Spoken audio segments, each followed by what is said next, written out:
సోమవారం ట్రేడింగ్ ప్రారంభమైంది మొదలు ఈ గంట గడిస్తే చాలురా బాబు అన్న విధంగా నష్టాలు వాటిల్లాయి. నిఫ్టీ, సెన్సెక్స్ రెండు ఇండెక్స్లలోని షేర్లు భారీగా నష్టపోయాయి. అసలు ఒకప్పుడు టాప్ కంపెనీలు అన్ని చెప్పుకునే కంపెనీలన్నీ ఒక్క దెబ్బకి ఏడాది కనిష్టానికి పతనమయ్యాయి. అయితే ఒక్క మన స్టాక్ మార్కెట్కే పరిమితం కాదు, అన్ని దేశాలకు ఇదే ఎఫెక్ట్. ఈ నష్టాల దెబ్బకి జనం అయిన కాడికి అమ్మేసుకుని బయటపడదామని చూశారు. అసలు స్టాక్ మార్కెట్లలో పెట్టుబడి పెట్టడం వేస్ట్ అనే అభిప్రాయానికి వస్తే అది ఇన్వెస్టర్ల తప్పు కాదు. దానికి తోడు ఎగ్జాక్ట్ గా ప్రతిపక్ష నేత రాహుల్ కూడా ఇదే మాట అన్నారు. షేర్లలో పెట్టుబడి పెట్టకండి అంటూ పిలుపునిచ్చారు. మరి ఇంత ఉత్పాతానికి కారణమైన ట్రంప్ అమెరికాకి ఏదైనా మేలు చేస్తున్నారా? లేనే లేదు.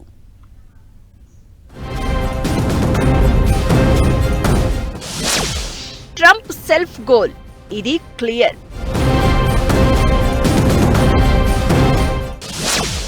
చేయాల్సిందంతా చేస్తూ ఒక్కోసారి మెడిసిన్ తప్పదంటోన్న ట్రంప్.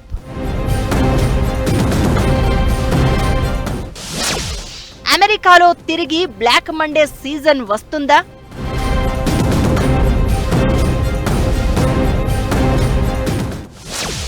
భారత స్టాక్ మార్కెట్లపై చావు దెబ్బ కొట్టిన టారిఫ్ పెంపు.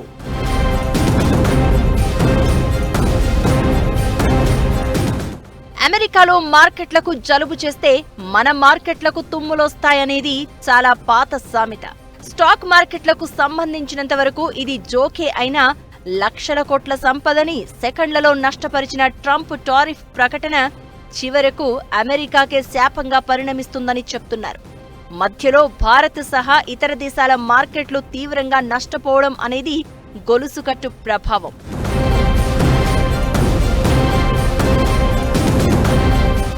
సోమవారం నిఫ్టీ 742 పాయింట్లు పతనమై 22,161 పాయింట్ల దగ్గర ముగియగా, సెన్సెక్స్ 2,226 పాయింట్లు కోల్పోయి 73,137 పాయింట్ల దగ్గర నిలిచింది.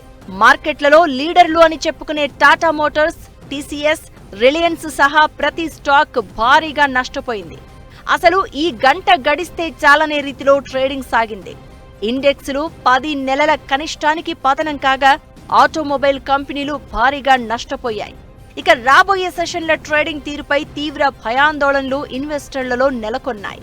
ప్రతిపక్ష నేత రాహుల్ గాంధీ అయితే ఓ అడుగు ముందుకేసి అసలు షేర్ మార్కెట్లలో డబ్బులు సంపాదించడం భ్రమ, వాటిలో పెట్టుబడి పెట్టవద్దంటూ పిలుపునివ్వడం గమనార్హం.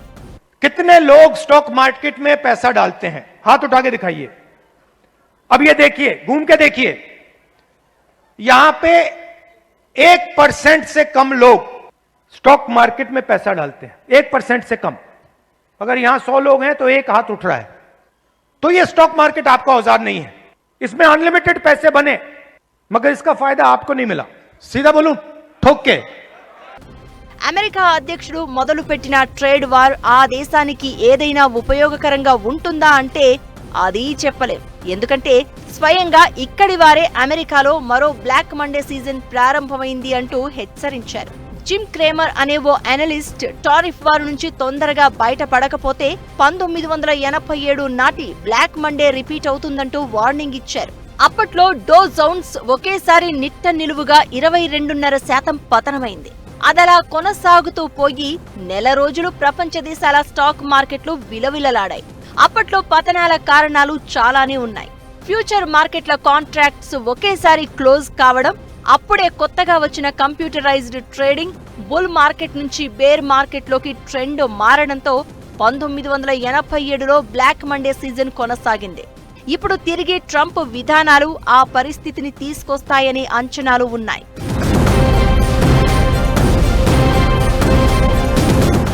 అసలు ట్రంప్ తీసుకొస్తానంటోన్న స్వర్ణయుగం కాస్త చివరకు ఏ మలుపు తీసుకుంటుందనే విషయంపైన సందేహాలున్నాయి.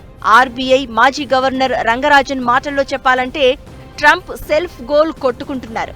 అమెరికా ఆర్థిక వ్యవస్థని ఈ విధానాలు దెబ్బతీస్తాయని హెచ్చరించారాయన. మరోవైపు అమెరికాలో ఆర్థిక మాంద్యం తప్పదనే అభిప్రాయం వ్యక్తమవుతోంది. ఇక్కడి జనం ట్రంప్ వైఖరిపై హ్యాండ్స్ ఆఫ్ అంటూ ఓ ఉద్యమమే రావడం ఇక్కడ గమనించాలి. ఆయన మాత్రం అబ్బే కొన్ని రోగాల తిక్క కుదుర్చాలంటే మెడిసిన్స్ తీసుకోక తప్పదు అంటూ సమర్థించుకుంటున్నారు.